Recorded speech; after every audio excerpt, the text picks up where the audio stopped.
Allà on la majoria de gent hi veuen núvols, jo hi veig capes d'aire. Només cal mirar alguns senyals, els mateixos que ara fa més de 10 anys em van portar fins a Sant Joan de les Abadesses.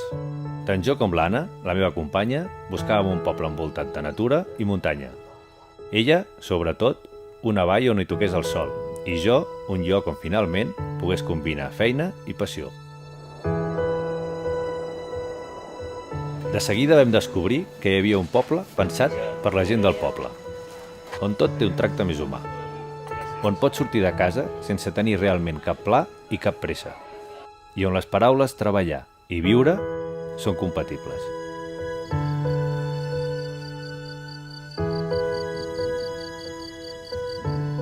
Vam triar bé, només cal pujar aquí dalt per veure-ho clar.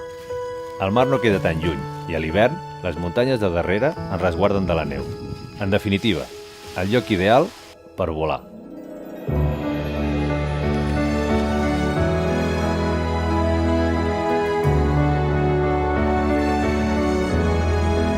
Des de l'aire les coses agafen la seva veritable dimensió i m'agrada quan veig el meu poble on la vida quotidiana, les muntanyes, la natura i l'esport formen part de la seva empremta.